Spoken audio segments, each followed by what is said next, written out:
Meu nome é Ricardo Santana Ribeiro. Eu sou engenheiro de produção, sou especialista em engenharia de segurança. Eu sou original de Jequié, na Bahia, né? Então, na época que eu fiz vestibular, passei em 4 engenharias, a que estava mais perto, e foi engenharia de produção. Nem sabia o que era engenharia de produção, era a primeira engenharia que tinha na UESC. Então, eu pensava em fazer mecânica ou elétrica, mas o que tinha próximo de casa foi produção. Comecei fazendo engenharia de produção e percebi que produção não era a minha praia, né? Então, lá para o 6º, 7º semestre da faculdade, eu comecei a pesquisar qual seria uma área boa de atuação depois que eu me formasse, que não fosse de fato a produção. Então, eu descobri que segurança do trabalho ia dar um boom próximo lá de 2009, 2010. E aí eu fiz curso técnico de segurança. Então, eu fiz a faculdade e curso técnico junto, né? A partir do 8º semestre eu comecei a estagiar numa grande empresa da região. Com 6 meses de estágio eu fui efetivado, já como encarregado de segurança. Então, estava estudando engenharia, era técnico de segurança e assumi uma área de encarregado de segurança nessa empresa. Depois de formado eu tive uma trajetória de crescimento, inclusive permeei um tempo dentro da produção. Então, fui encarregado de manutenção, trabalhei num projeto de Lean Manufacturing, que era um projeto de produção enxuta, fiquei um tempo relativamente curto. E depois assumi a engenharia de segurança dessa planta, uma das maiores empresas que tem na região. Com o passar do tempo dentro da empresa, eu comecei a perceber que prestação de serviço era um bom negócio. Então, eu comecei a fazer alguns trabalhos dentro da região, até que começou a me incomodar muito ir para a empresa, né? Já estava um pouco chato, aquela rotina de acordar, ter que ir para a empresa, acordar, ter que ir para a empresa. E aí eu comecei a ver que montar um próprio negócio seria uma coisa bacana, né? Meu pai é funcionário público da Secretaria da Fazenda, minha mãe é professora, então eu não tenho nada para herdar, né? Na verdade, se concurso herdasse, eu ia estar bem despreocupado, né? E aí eu percebi que eu precisava criar meu próprio caminho, meu próprio negócio. Então, quando eu decidi pedir demissão na empresa, eu não tinha nada muito concreto e todo mundo me chamou de louco, né?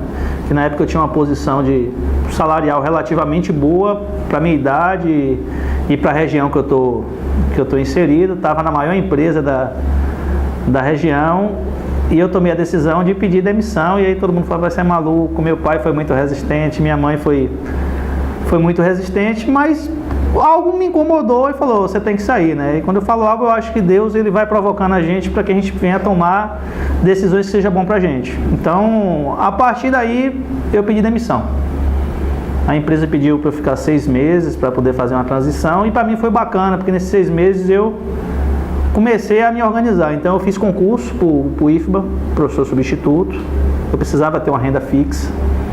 Para você começar um negócio sem ter um grande capital, você tem que ter uma garantia de alguém que vai pagar suas contas. Então, eu fiz concurso para professor substituto do IFBA, passei em primeiro lugar, fui chamado, e aí eu comecei a intercalar a atividade de professor e de consultor, né? Então, a princípio, montamos uma empresa com 2 amigos. Na verdade, um era um ex-professor e outro era um cara da mesma faixa de idade. Essa empresa tinha sede em Vitória da Conquista. Então, eu ficava Itabuna, Vitória da Conquista, Itabuna, Vitória da Conquista, e dando aula no IFBA Ilhéus. Então, era uma rotina bem puxada, né? Então, como o primeiro ano de empresa, a gente ganhou muito dinheiro, assim, né? Por uma realidade nossa. Mas chegou no final do ano, a gente percebeu que o custo logístico de eu ficar indo para a Conquista, ele ficar vindo para Itabuna, e nossas agendas eram um pouco complicadas, porque ele era professor do IFBA também. A gente percebeu que no final do ano o resultado foi bom, mas a despesa foi muito alta também. E aí a gente decidiu separar as empresas. Então, a partir daí, eu acho que em 2015, a minha empresa passou a ser minha. Aí eu tenho mais um engenheiro como um parceiro, e minha esposa fazendo toda a parte de gestão, e a empresa dele lá em Vitória da Conquista. E em projetos muito grandes, a gente se encontra. Porque basicamente minha empresa ela vai trabalhar em 4 vertentes. Uma vertente é gestão, Então, grupo de transporte, tem 2 fábricas que a gente tem contato fixo, a gente acompanha toda a gestão de saúde e segurança desse grupo e dessas empresas que estão dentro de contrato. Então isso aí é uma coisa que dá uma sustentabilidade para o meu negócio, ou seja, eu tenho um orçamento que eu sei que todo mês ele vai estar caindo, então o banco, aluguel da sala, contabilidade, escritório, site, as coisas que a gente precisa para funcionar e as contas que a gente precisa compor. Tem outra linha de trabalho que é a questão de assistência técnica, que aí a gente trabalha com processos judiciais. Então aí eu atendo, vamos colocar aí, de empresas grandes, 70% desse mercado aqui é da nossa empresa. Então esse projeto de assistência técnica. Então a gente faz assistência técnica em processos judiciais, pleiteando insalubridade e periculosidade. Outra linha são projetos de higiene ocupacional, que é elaboração de laudos de insalubridade, laudo de periculosidade, LTCAT e PPRA. E o último são a parte de projetos técnicos. Então, basicamente, o projeto que a gente mais vende é o projeto de NR12, vocês que são da mecânica aí, é a parte de adequação de máquinas e equipamento. É o grande filé hoje do mercado, e esse filé na região eu acho que está 80% na nossa mão aqui como empresa, né? Então a gente atende o SESI no sul, extremo sul, sudoeste, e faz um atendimento dentro do polo petroquímico Camaçari. Então a gente atende algumas empresas lá, projetos como Codza, Frisk, Valfilme, Indaiá. Então a gente tem vários projetos dentro desse segmento. Então hoje, tem mais um processo que é a parte de treinamentos, que aí quem toma conta é minha esposa, são treinamentos técnicos na área de segurança. Então a gente forma técnicos para aprender a fazer higiene ocupacional, aprender a mexer em instrumentação, aprender a elaborar PPRA, aprender a fazer gestão, e treinamentos obrigatórios legais.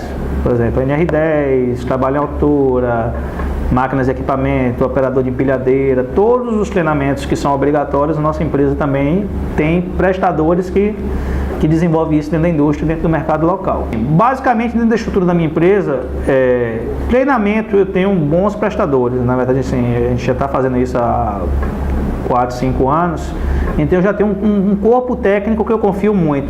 Então, quando esse corpo técnico está atuando, eu não tenho mais muita preocupação. A gente faz só a questão comercial, negocia com a empresa, a gente tem uma mini gráficazinha, a gente roda o material aqui interno mesmo e distribui. Quando é projeto de NR12, 100% dos projetos eu reviso. Foi até uma falha minha como empreendedor, eu fortaleci muito a minha imagem e pouco a imagem da minha empresa. Então as pessoas contratam muito mais Ricardo Ribeiro do que a FR. Eles têm serviços que são relativamente simples e a empresa quer que eu vá. Então hoje é uma falha nossa dentro da empresa, é isso, eu tentar dissociar, fortalecer mais a marca do que o profissional. Então o desafio da gente para o ano de 2017 é construir uma marca AFR muito mais forte do que o profissional Ricardo Ribeiro. O que é que eu espero da minha empresa? Eu não tenho um projeto de me tornar rico, milionário. Eu quero que minha empresa pague para mim, para minha esposa, algo proporcional que o mercado pagaria como carteira assinada. Quero que planeje. Eu acho que a gente precisa entender onde é que a gente vai pisar, onde é que a gente vai se arriscar. Não desista, porque vão acontecer diversos contratempos, né? Aquelas áreas de projeto a partir de março. Então você precisa entender muito o mercado que você vai estar inserido para você não passar dificuldade. Não fique nessa psicose, né, de ser o melhor aluno do mundo. Isso aí é importante estudar, é importante você gerar conhecimento, mas é muito mais importante as relações. Então, se você nota 10 do início ao fim, né, ter um boletim só nota 10 para você conseguir os espaços, não. Hoje o mercado busca pessoas com, lógico, conhecimento técnico, mas versatilidade, comunicação, espírito, conseguir trabalhar em equipe, conseguir se relacionar com as pessoas, ter humildade para falar que não sei e que está disposto a aprender, né? Cada dia que passa a gente vai se tornando mais burro, né? Porque a gente vai abrindo um leque de possibilidades, a gente começa a ver que a gente não sabe nada. Então é isso, nunca deixe, vocês estão tendo uma oportunidade fantástica. Eu passei pela UESC, que é uma faculdade muito boa, apesar de todas as dificuldades que eu sei que vocês passam hoje. Eu passei por piores, porque na minha época não tinha um laboratório, professor praticamente não tinha Quase nenhum. E nem por isso a gente se tornou péssimos profissionais. Foi buscando, foi construindo. E lutem pelo sonho de vocês.